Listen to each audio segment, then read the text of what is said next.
کیونکہ دیکھیے یہ 5th جنریشن وار ہے کہ پاکستانی فوج اور عوام کے درمیان غلط فہمیاں پیدا کر کے پاکستانی عوام کے دل میں فوج کے لیے نفرت پیدا کرنا ہے. یہ سیم اسی طرح ہے جس طرح 1971 کی وار میں ہوا تھا کہ فوج کے خلاف مکتی باہنی جو کہ بھارت کی ایجنسی را کے تمام دہشت گرد اس میں شامل تھے، انہوں نے آ کے عزتیں لوٹی، انہوں نے مال و دولت لوٹا بنگلہ دیشیوں کا، یعنی کہ مشرقی پاکستان کے لوگ مسلمانوں کا، اور الزام پاکستانی فوج پر لگا دیا. پھر لوگوں کے دلوں میں نفرت پیدا کر دی گئی پاک فوج کے خلاف. تو یہ نواز شریف اب وہی کھیل کھیل رہا ہے. دوسرا پوائنٹ ہم ادھر آپ کو یہ بتانا چاہیں گے کہ آپ کو بتائیں یہ 5th جنریشن وار ہے. آپ دیکھیے پاکستان کا جو ڈیفنس بجٹ ہے وہ تقریباً 10 to 11 بلین ڈالر کے قریب ہے، جبکہ عراق کا ڈیفنس بجٹ 80 بلین ڈالر سے زیادہ ہے. بہت بڑا بجٹ ہے، تقریباً 8 times more than Pakistani budget. اب اندازہ لگائیے امریکہ نے عراق کو صرف 3 ہفتوں میں فتح کیا. ناظرین یاد رکھیے امریکہ نے عراق پر حملہ کر کے اس کو 3 ہفتوں میں فتح کر لیا. اس کی کیا وجہ تھی؟ اس کی وجہ یہ تھی کہ امریکہ نے عراق میں فوج اور عوام کے درمیان غلط فہمیاں پیدا کی. چونکہ فوجی جو ہوتا ہے وہ ایک ہیرو ہوتا ہے، پاکستانی عوام کا یا کسی بھی ملک کا وہ ہیرو ہوتا ہے، تو اس ہیرو کو پہلے زیرو کیا جاتا ہے. عراق کے عوام کے دلوں میں اس کی فوج کے خلاف نفرت پیدا کی گئی.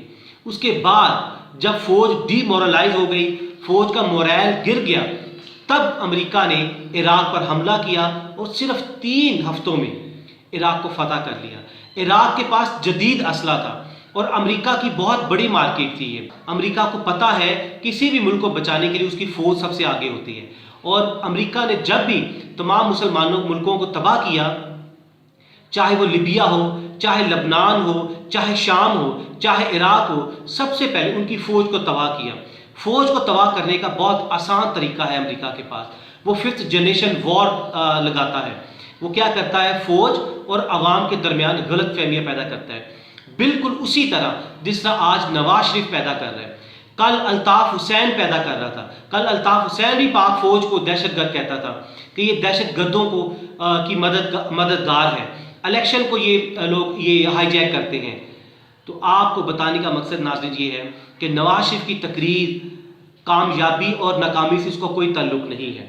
نواز شریف نے کیا وہ اہداف حاصل کیے ہیں یہ آنے والا وقت بتائے گا. اس کا فیصلہ پاکستانی عوام کے ہاتھ میں ہے، اس کا فیصلہ امریکہ اور بھارت کے ہاتھ میں نہیں ہے. اگر پاکستانی عوام اپنی فوج سے محبت کرتے ہیں تو وہ اس نیریٹو کو، نواز شریف کے نیریٹو کو، بیانیے کو مسترد کریں گے. آپ کو کہنے کا مقصد یہ ہے کہ آپ اپنے پاکستان سے محبت ہونے کا حق ادا کیجئے. پاکستانی عوام سے ہم ریکویسٹ کریں گے کہ یہ پاکستان پہ بڑا نازک وقت ہے، آپ پاکستان سے محبت ہونے کا اپنا حق ادا کریں، اپنی پاک فوج سے محبت کریں، اپنی پاک فوج کے جوانوں سے محبت کریں جو شہید ہو رہے ہیں، جو ہر روز شہید ہو رہے ہیں صرف اس لیے کہ آپ کی حفاظت کے لیے آپ سکون سے سو سکیں. آپ کشمیر میں جا کر دیکھیے کشمیر میں کیا ہو رہا ہے. ان کی عزتیں پامال ہو رہی ہیں، وہ ان کو ان کے گھروں سے ان کے بچوں کو اٹھایا جاتا ہے، ان کو اغوا کیا جاتا ہے اور ان کو شہید کر دیا جاتا ہے. اس کی کیا وجہ ہے؟ ان کی فوج نہیں ہے. فلسطین کا حال دیکھ لیجئے، عراق کا حال دیکھیے، شام، لبنان اور بھی دوسرے ممالک مسلمان ملکوں کا حال دیکھ لیجئے. جن کی فوج نہیں ہے وہ اسی طرح ذلیل و رسوا ہوتے ہیں. اور نواز شریف کا موقف بھی یہی ہے کہ پاک فوج نواز شریف کی کرپشن پکڑتی ہے، نواز شریف کے رستے میں رکاوٹ ڈالتی ہے. بھارت کو آپ کی پاک فوج سے نفرت ہے، امریکہ کو پاک فوج سے نفرت ہے. بھارت اور امریکہ، اسرائیل یہ تو بڑے عرصے سے پاکستان کو تباہ کر چکے تھے، اب نقشے بنا چکے تھے، لیکن آپ کو کس نے بچایا؟ اللہ تعالیٰ کی مدد سے آپ کی فوج نے بچایا، آپ کی پاک فوج کے جوانوں نے بچایا جو ہر روز شہید ہو رہے ہیں. ناظرین نواز شریف نے تو تقریر کر لی، لیکن ہمیں کیا کرنا ہے؟ اب ہم 3 پوائنٹ سجیسٹ کریں گے. نمبر 1، اس دن کو جس دن نواز شریف نے فوج کے خلاف بول کر ملک میں انتشار پھیلانے کی کوشش کی اور انٹرنیشنل پاورز کو ان کو انوائٹ کیا کہ پاکستان پر خدا نخواستہ حملہ کریں، تو اس دن کو بلیک ڈے ڈکلیئر کیا جائے.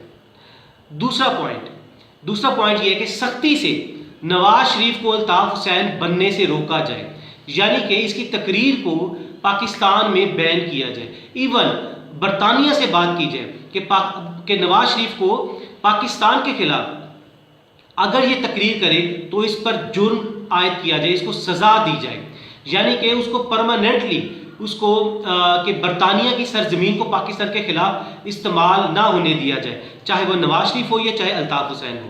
تو اس کی تقریر پر انٹرنیشنلی پابندی لگائی جائے. تیسری اور بہت اہم بات، نواز شریف کو اور ان جیسے غداروں کو اگر ہم لوگوں نے کنٹرول کرنا ہے، پاکستانی عوام نے کنٹرول کرنا ہے، تو والیوم 10 کو کھولا جائے. یہ لوگ یقیناً دم دبا کر بھاگ جائیں گے اور پاکستانی عوام کو پتہ چلے گا کہ یہ لوگ پاکستانی عوام کے پیسوں کے ساتھ، پاکستانی عوام کے ساتھ اور پاکستان کے ساتھ اور ہمارے مذہب کے ساتھ یہ لوگ کیا کھیل کھیلتے رہے ہیں. اگلی ویڈیو تک اپنا بہت سا خیال رکھیے گا. اللہ حافظ.